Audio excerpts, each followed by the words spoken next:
Judging by your video after the game, you were very excited. Have you ever been a part of a game like that before?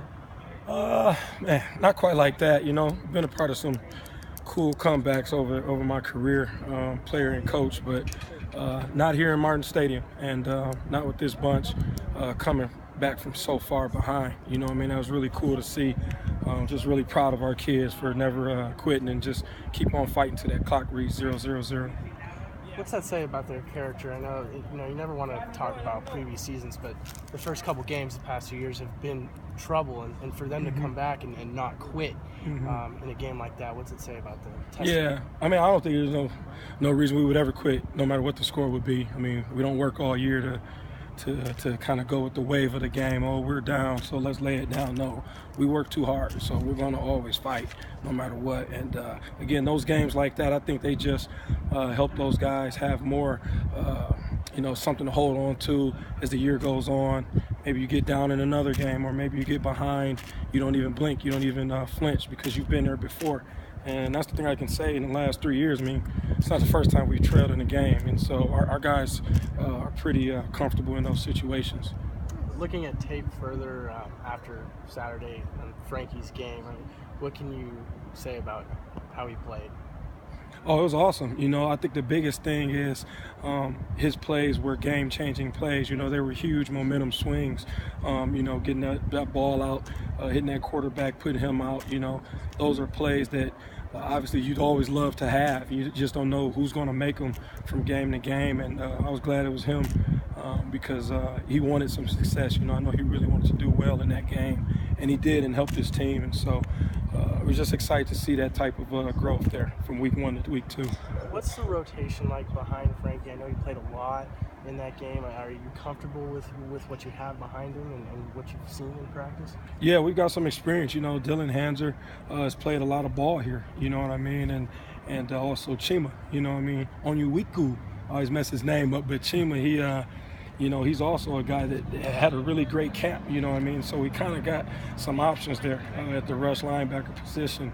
And really, we're looking for consistency, but we're also holding those guys to the standard, every week, every Tuesday, every Wednesday, that you got to practice well to get out there on that football field on Saturdays. And so that competition has been great all year, and I would assume it will continue as the year goes on. Technique-wise, with Oregon State coming in, Ryan Nall, high-powered running attack, what do you want to see from Frankie and your guys on the edge in regards to the run game?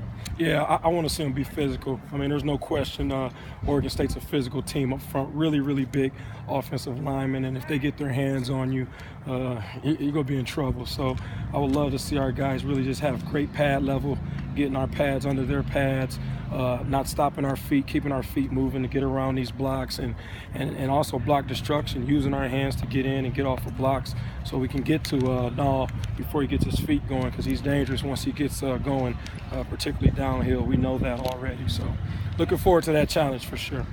Coach, last year's game against Oregon State was really close. How are you feeling about this year's? Well, every game is a new game, and while sometimes we tend to look back and reference, what happened a year ago or the previous year, whatever it is, the reality is it's a new team, it's a new year. Obviously, we have what I would consider somewhat of a veteran defense, at least. So these guys have all been there.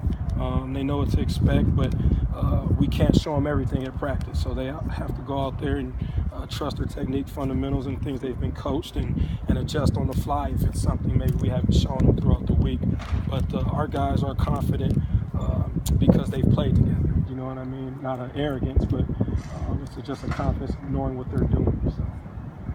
Coach, when the defensive line was very active throughout the game, throughout the first 2 weeks, what's that do to help open up things for your guys off the edge when they're really bouncing around in the backfield? Oh, that's everything. When you have a certain position group, and particularly up front, that's able to give teams problems or matchup issues there, it really just frees everyone up. It's kind of, the same way in basketball, what's harder guarding, that one guy or the big three, they call it now in basketball, guys that can all shoot the ball, like Golden State, for example. So the more guys we have being productive, the more guys we have being active on our defense, I think the more guys will make plays, because again, it just frees up everyone else. So Okay, good.